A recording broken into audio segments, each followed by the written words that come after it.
Esi sveicināts, mans mīļais skatītāji! Ko darīt un ko tieši nedarīt nemaz, ja esi saaugstējies vai noķeris kādu vīrusu? Šodien kopā ar farmaceitu Andreju mēs jums izveidosim tādu kā rokas grāmatu. Kā rīkoties? Andrej, es tev gribēju jautāt par pirmiem simptomiem. Tika mēs sajūtam, tur kā nu kuram. Varbūt kņudina degunā vai mazliet kakls. Kas būtu jādara? Un tieši otrādi, ko nevajadzētu darīt? Nevajadzētu plikam iet uzreiz uz ārti, teiksim, pastaigāties, silti jāģērbjas, bet pirmais, kas jādara, jāskrien pie teikānas, jāieslēdz viņu un jāuzvara zaļu tēju, kaut kāda augu tēja vai tas pats termobronks, un jāķeras pie organisma izsildīšanas, jo pirmie simptomi mums pasaka ko?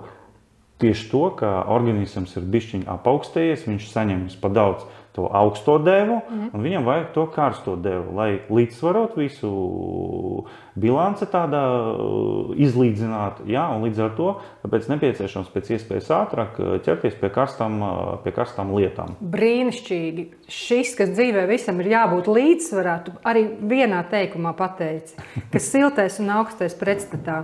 Labi, no bērnības mēs atceramies, ka silta zāļu tēja ar medu, tas ir tas pats labākais. Ar ko atšķirās termobronks no zāļu tējām? Tieši tas, ko mēs no bērnības atceramies, to ļoti labu garšu, to tādu vecmāmiņas mīlestību varbūt, Viss tas ir pielikts klāt arī termobronksam, bet papildus klāt ir tiešām pareizi izveidotas devas, ekstraktu devas, jo tā vienkārši apliejot ar ūdeni, pieņemsim augus, mēs tā uzreiz to vērtīgas tās devas nedabūsim no ekstraktiem, un līdz ar to termobronks ir viņam tas sastāvs izveidots tā, ka tas ekstraktu devas ir pilnvērtīgas, viņas ir tādas, kādas viņas tur rakstīts, minēts, un, kad tu aplēji ar ūdeni, samaisi un izšķīdini, respektīvi, tu uzreiz saņem tādu efektīvu augu tēju pagatavotu, Un, protams, garša, jo bieži vien mums slimo bērni, viņam arī dabūt vajag to efektīvo paņēmienu iekšā, Un līdz ar to bērniem garšo tikai tas, kas viņam garšo.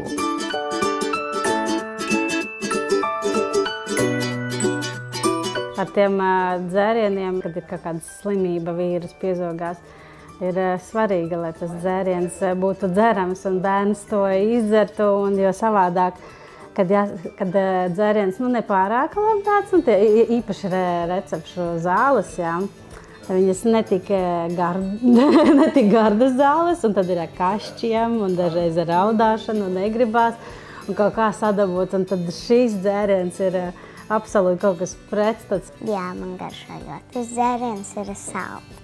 Mēs dzeram visi, tā kā ģimenē, kad es nopērku uzreiz vairākas paciņas pērku, ja mēs esam liela ģimene, ātri aiziet, un bērniem vairāk garšo šis te, kur ir vienkārši ogas, un man savukārt es ar ingveru, tāpēc, ka man tas ingvers, man patīk, ka man izkožas arī, kad vienkārši ingveru dzērienu taisa, pamatīgi daudz saliek. Un tad mēs gan tādas taisam miksējam, kas kuram labāk garšo. Kā es saku, karsta tēja, karstais dzēriens, viņš tā kā ieslēdz imunitāti, tā kā aktivē to, un profilaktiski iedzerot to, tu aktivē savu imunitāti, un respektīvi, ja tur kaut kāds vīrus viņš ir iegājis pa to dienu, kad bērns ir pavadījis skola vai bērndārzā, tad viņam imunitāte sāk cīnīties pret to vīrusu, principā. Ja vīrusu deva nebija ļoti liela, tad, principā, viss tiks cauri, būs ļoti labi, Un līdz ar to profilaksi droši var dzert un pat jādzer, es teikšu, bet, kad ir pirmie simptomi, tad 2-3 krūzītes var izdzert pa to dienu, principā. Kolosāli. Kā ir ar izsildīšanu? Protams, dzert silto dzērienu, tas ir ļoti svarīgi un vajadzīgi, bet kā tu ieteiktu, kā ir ar karstajām vannām, ar pirtīm, kurā fāzē tas ir ieteicams un kurā galīgi to nevajadzētu darīt? Pirmām kārtām nevajadzētu to darīt, kad ir jau organismam temperatūra ir paaugstinājusies, ja, un viņa ir 3,8 un vairāk, tad nevajadzētu principā. Viss, kas ir vairāk par 3,7, pat es nosaukšu, ja, jo kad ir 3,7 un augstāk temperatūra, jau parādās tas vājums, tas nogrums un maz spēka īstenībā, maz enerģijas un maz spēka. Un šajā gadījumā ir jau pareizais risinājums ir tieši pabūt mājās, pagulēt varbūt, ja, vienkārši atpūsties, lai nebūtu nekādas enerģiskas lietas, jo pirts apmeklēšana un pat arī vannas apmeklēšana prasa no organisma diezgan daudz enerģijas, ja, jo, ja jūs pamērītu pulsu, pieņemsim, pirtī atrodoties, ja, jūs būtu ļoti pārsteigti, ja, jo parasti, teiksim, puls kaut kādā, sēžot, nestaigojot bez fiziskas aktivitātes ir kāda 60-80 sitienu minūte, tad pirtī atrodoties 120, 130, 140 būs. Ja?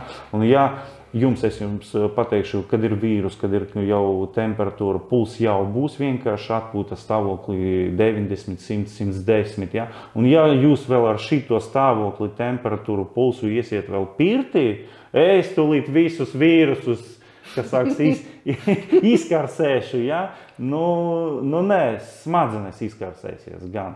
Tātad miers. Miers, atpūta, tā kā viena punktā iestingam un akumulējam savus spēkus iekšējos. Viņa veidojas no iekšas īstenībā, ja? Un viņas nedrīkst uzreiz iztērēt. Ja? Un līdz ar to mēs iestingam, esam mājās, varbūt gulta, zem sēdziņas, ar karsto dzērienu, varbūt termobronks, ja? Labāk termobronks, ja? Un vienkārši gaidām, kad mēs pamazam atveseļosimies. Un tā karsta krūzīte, termobronks, teiksim, kad tev ir tie pirmie simptomi, bet vai nu tu jau dažas dienas cīnies ar tā saukstēšanu, dzerot viņu dienas laika, teiksim, vai nu mājās, vai nu tomēr tu esi aizgājis uz darbu un tev ir tur kaut kādi svarīgi projekti, ja? Izdzeru to krūzīti, viņa šeit stāv un silda visu organismu, un to siltumu, karstumu izstaro uz visu organismu. Ja? Un efektīvāku veidu, kā izsildīt organismu, cilvēks vēl nav izdomājusi, jo tie augi, tie ekstrakti, viņi tā kā es saku, satur tādas tā saucamas termovielas, ja? Kas no augiem pāriet tieši organismā, respektīvi caur to tēju, to karsto dzērienu. Ja? Un līdz ar to izsildīšanās ar karsto tēju vai termobronks ir ļoti svarīga. Termobronks ir labs ar to, ka viņš ir pilnīgi dabīgs. Ja? Neskatoties uz viņa formu, tādu pulvera veida, ja? Viņš ir īstenībā sastāv tikai no dabīgām lietām.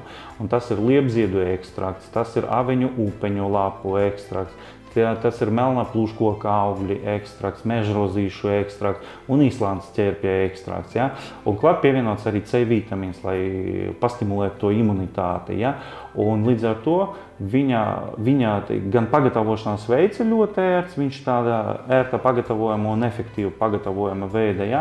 Un satur tikai dabiskas lietas, kas ir nepieciešams organisma tieši uz tām pirmām pazīmēm. Mēs bieži vien baidamies no temperatūras, jo augstāka, jo bīstamāka. Kāds ir tavs viedoklis? No temperatūras nevajag īpaši baidīties, jo temperatūra tā ir aizsarga reakcija un tas ir instruments, organisma instruments cīņā pret vīrusu, vienkārši viņus izdedzināt, ja, un izdedzināt, izolēt un inaktivēt, ja, un tāpēc no tās nav jābaidās. Vienkārši viņa ir tiešām nepatīkama organismam, kad ir 3,8 uz augšu, ja, vājums, nogrums un tā tālāk, tu nevari normāli padomāt un tā tiešām varētu uzsākt kaut kādu tādu temperatūru pazeminošu terapiju, ja. Bet pa lielam, kas saka, nav jāstreso uzreiz. Ja. Otram kārtām no zālēm, ar ko atšķirās, ja, tas ir tas, ka daudzi viņi visi ir ķimiski uz ķimiskām aktīvām vielām bazēti, tādi kā paracetamols vai ibuprofens vai vēl kaut kāds tur lietas, tur daudzas lietas ir. Un viņas visas ir tādi, kad ir jau tādi, tādi jaudīgie simptomi, kas saka, jau skaļi saka, ka klau veicīt, tu jau esi kārtīgi apaugstējies, ja? Vai ķēries pie smagas artilērijas. Ja? Un termobronksam nav smagas artilērijas iekšā. Ja? Tas ir tiešām tāds draudzīgs organismam, saudzīgs organismam, ja? Un dabīgs produkts tāda ziņa. Ja? Un ar ko atšķiras vēl termobronks no, pieņemsim, tabletēm, ja? Jo daudzi tiešām saka, ka man nepatīk dzert tos karstos dzērienus kaut kādus. Ja? Es zinu, par ko viņi runā. Viņi runā par tiem negaršīgiem, rūgtiem dzērieniem. Ja? Tie tiešām nav patīkami. Ja? Un viņi tad ķeras pie tabletēm. Bet tabletēm ir trūkums. Viņi neizsilda. Ja? Viņi neizsilda organismu, bet siltums tas ir tas noteicošais faktors, ko siltums un šķidrums. Ja? Par šķidrumu mēs nepieminējam. Ja? Šķidrums saukstēšanas laika, vīrusu laika ir obligāti pēc iespējas vairāk jādzer tas šķidrums. Ja? Un tajā dzērienu, termobronks pagatavotā dzērienu, tēju dzērienos, ja? Ir tas šķidrums, ko mēs vienkārši liekam sevi, dzeram sevi iekšā. Ja? Un līdz ar to mēs pēc iespējas ātrāk cenšamies izvadīt tos toksīnus, vīrustoksīnus no organisma. Nu jā, tad mēs esam atraduši ļoti jauku, garšīgu un arī siltu veidu, kā izsildīt savu ķermeni, ja ir kāds vīrus aizķēries mūsu organismā. Bet ir vēl kāds ieteikums no tavas puses. Kā cīnīties ar vīrusiem? Nē, kā cīnīties ar nelabām sajūtām? Smaidot.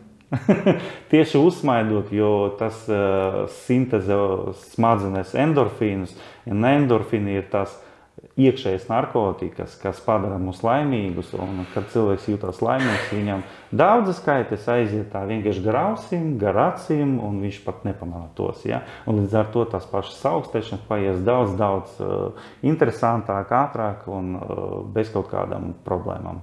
Tieši tā. Priecāties arī par to mirkli, ka mēs varam būt mājās, lasīt grāmatas un saudzēt sevi. Jā, tieši tā. Paldies, Andrej! Kolosāli! Paldies jums!